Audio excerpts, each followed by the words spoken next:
मन मंदिरा गजर भक्तीचा.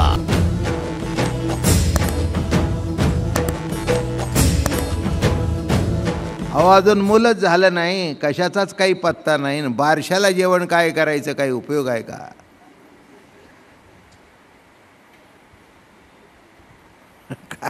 तसं परावाणीतच उमटलं नाही, पुढचं काय करता गप्पा. आमचे कीर्तनकार मंडळी दृष्टांत देतात. दोघं नवरा बायको भांडण करत होते. एक म्हणत होता लाडू करायचं, दुसरं म्हणलं नाही जिलेबी करायची, दुसरं म्हणले नाही गुलाबजाम करायचे. मग शेजारचा माणूस जेव्हा भांडण सोडवायला आला, म्हणला काय झालं? काय नाही म्हणले, बारशाला काय करायचं याच्यावरून वाद चाललाय. हा म्हणले कितवा महिना? ते म्हणले महिना बिना काय नाही, अजून राहायची आहे, चालू द्या, काय निवांत चालू द्या, हां काय हरकत नाही, आम्ही जातो. कळलं का? परे ही परत. आता ह्याला काय बोलणार? काय अर्थ आहे का त्याला? काय असलं तर चर्चा करता येते, काही कशाचा पत्ताच नाही. मग ठीक आहे म्हणले, दोघं नवरा बायको, विलास आहे तुमचा, करा काय, पण दोघांचं नक्की ठरेल त्याला आम्हाला बोलवा. काय परेही परते, हे बोलणं सुद्धा त्याच्या विशिष्ट पलीकडे गेल्यानंतर काय सांगतो न काय ऐकतो. परेच जर उमटलं नाही तर पुढच्या चौकीमध्ये कसं उमटणार? परा येथे उगवून गे, म्हणजे जाणणे जाणीव नरगे, मग नादू ही कोणे बागे ध्वनी. तर मग कटला नादू परेत निघाल्यानंतर मग नादात येईल. शब्द आकार घेतो, मग त्या शब्दाला नाद प्राप्त होतो. बोलणं म्हणजे काय? नाद आहे, म्हणून ते कमी जास्ती होतं. बघा ना शब्द कसा कमी जास्ती होतो की नाही? हां, ते कमी जास्ती करण्यावर परिणाम असतो. काय कळलं का? काय कळलं का? पट्टी चढली, कळलं का तुम्हाला? हा नाद आहे. काही कळलं का तुम्हाला? होय कळलं. हं काय आता हे बघा, ही मराठी भाषा अशी कशी कशी वळवते बघा, अशी गंमत गंमत गंमत असते बघा त्याच्यात. जसे जसे तुमचे आवाज बदलतात ना, तसं तसं त्याचा अर्थसुद्धा बदलतो. मुलगा आला, आल्याबरोबर म्हणले हां आले बृहस्पती, या या या या. आता हे काय चांगुलपणा आहे का? बिलकुल नाही. मग तितक्यात हे आले, या या या या या.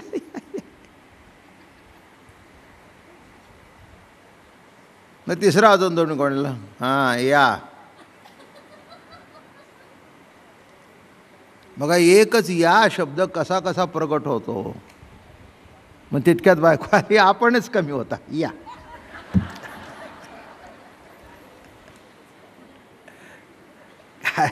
हे कशा करता दाखवला फरक? हा नादातला फरक आहे.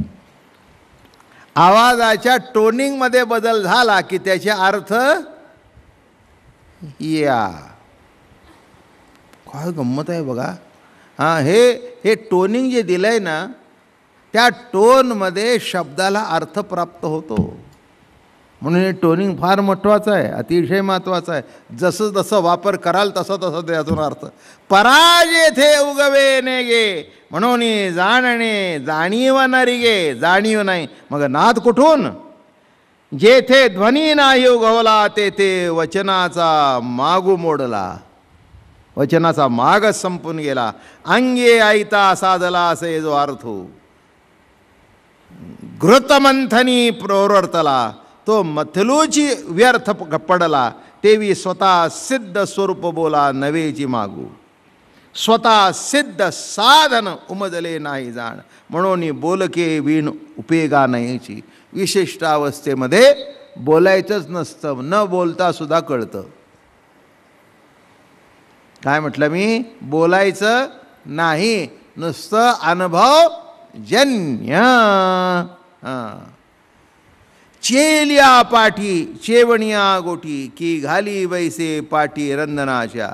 जागा झाल्यावर जागे करण्याची गोष्ट कशाला, किंवा तृप्त झालेला पुरुष स्वयंपाकाच्या मागे कशाला लागेल. चेलिया पाठी चेवणा की धाला बसे पाठी रंधनाच्या. चेलिया पाठी जागा झालेला माणूस, त्याला पुन्हा जागा करायचं काही प्रयोजन आहे का, काय अर्थ आहे का. हां, जागा झाला. ते आई म्हणली, अगं अरे तू काय असं करते, उठलोय ना, उठलोय ना, जागा झालोय ना. हां, जागा झालेल्या माणसाला. पण काही काही माणसं असं असतं, जागे होतात पण जागा सोडत नाहीत. मग ती आई म्हणते, जागा झालायस पण उठ आता बिछाण्यातून, खाली उतर.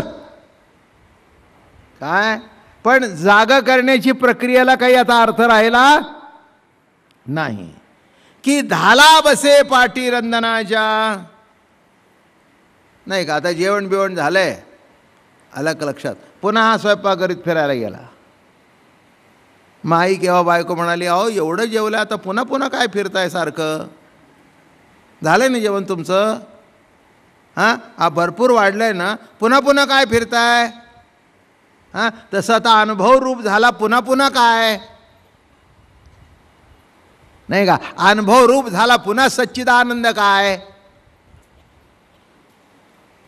हां, पुन्हा सच्चिदानंद काय, अनुभव रूप झाला, आता पुन्हा काय.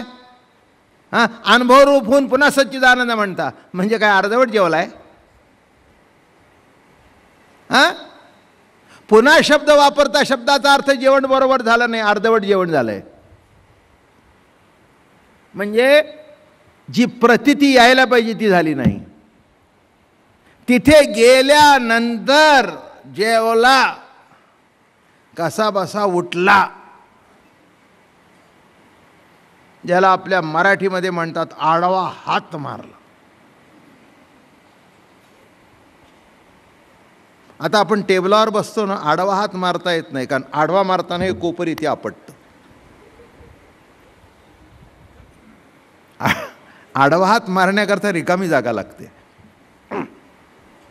असं आडवा घेऊन आणि फुरका बिरका मारणं हे एटिकेटला नाही शोभत. जेवताना आवाज काय करता, फुरका काय मारता. एक मला मनुष्य म्हणाला, काय तुम्ही म्हणला बाबा महाराज हे फुरके काय मारता.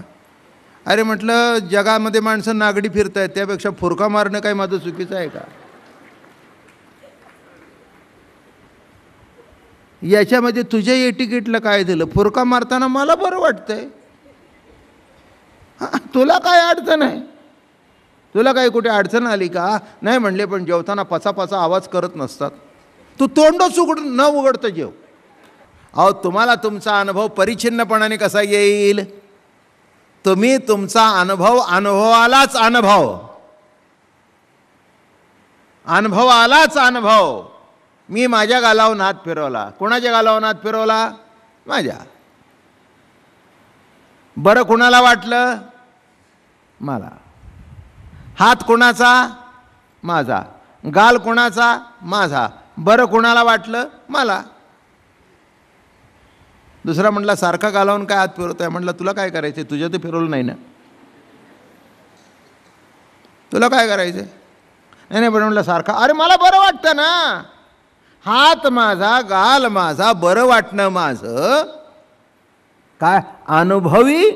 हां, काय शब्द गोड वापरला बघा. कसा आहे, अनुभवी असे अनुभव स्थिती, तरी तिन्ही भाग न करिताची होती. येथे अनुभवेसी अनुभूती दुर्लभ होय. अनुभवेसी अनुभूती म्हणजे अनुभवाला सुद्धा अनुभव मिळणं दुर्लभ आहे. एक रूप आहे, सगळं एक रूप आहे. हां, हे बघा, नदी एखाद्या तीरातून वाहते, तेव्हा या बाजूचं तीर आणि या बाजूचं तीर. जेव्हा नदी शिल्लक राहत नाही, नाला शिल्लक राहत नाही, ओढा शिल्लक राहत नाही, समुद्र शिल्लक राहत नाही, एकार्णव होतो, तेव्हा काठ कुठे.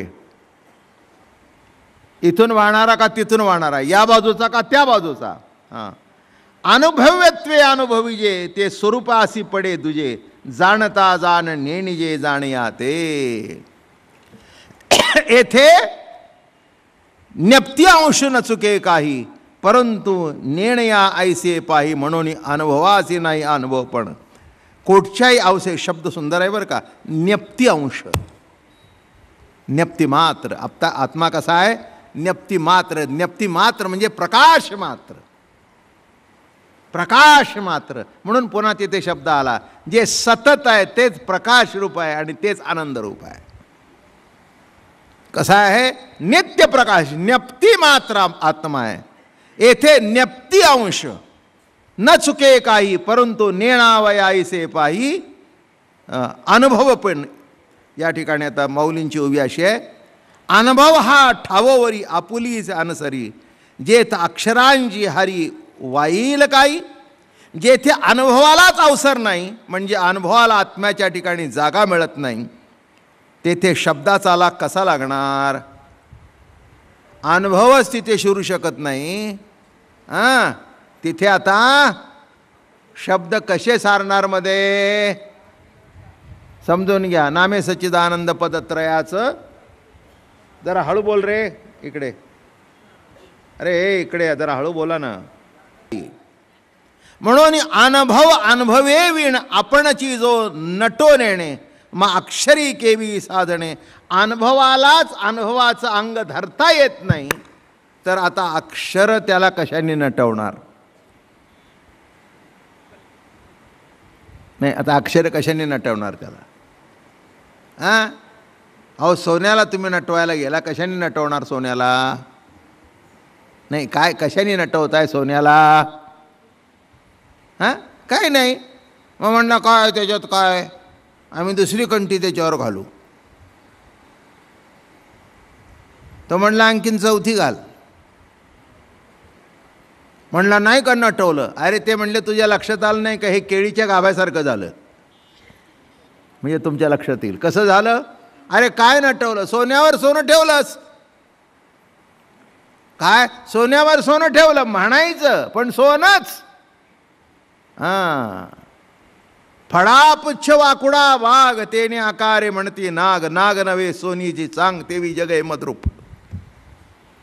किती सुंदर ओवी आहे बघा. फडापुच्छ वाकुडा वाघ, तेने आकारे म्हणती नाग. अरे नाग नव्हे सोनेची चांग, तेवी जग हे मद्रूप. आता कोणत्या अक्षराने त्याला वर्णन करायचं? म्हणून काही वर्णन करू नये. आम्ही आपलं कौतुक केलं, फडापुच्छ वाकुडा बाग, त्या म्हणण्याला काही अर्थ नाही. आहे ते सोनच आहे. स्वरूपस्थितीच्या ठाई अनुभवी अनुभवले ऐसे नाही, ते अक्षराची पाही कायसी मातू. चला आता पुन्हा दृष्टांत आत्ताचा सांगतो. सोनं तुम्ही घातलं तर म्हणतील की यांनी सोनं घातलं. काय उद्या मी एक अशी मोठी कंठी घातली, माणसं म्हणतील आज बाबा महाराजांनी काय ते सोन्याची कंठी बिंटी घातली. नाही घातली, माझी मी घातली, तुम्हाला काय द्यायचं? काय तुम्हाला गळ्याला अडचण झाली का? तुमच्या गळ्याला ओझंबिझं झालं का? मी सोन्याचं घातलं तर ठीक आहे, बरोबर आहे. पण सोन्याने सोनं घातलं तर काही नाही फरक, काही नाही फरक. तसं इथे नीट लक्षात घ्या, इथे निराळं काही नाही आहे. तेव्हा आता काय निराळं सांगताय? स्वरूपस्थिती ठाई अनुभवी अनुभवलं नाही, ते अक्षराची पायी कायची मातू. अरे काय अक्षराची मात आहे तिथे? म्हणजे सच्चिदानंद सत्तानंद ज्ञान, तेथे शब्दासी ठाईची शून्य, अनुभवी नाही अनुभव पण तेचे काही. जिथे शब्द प्रकट झाला तिथे शून्य झालं. शून्य शब्दाचा अर्थ काही नाही असं नव्हे, त्याच्याशिवाय दुसरं काही नाही, नामे शून्य. मन मंदिरा गजर भक्तीचा.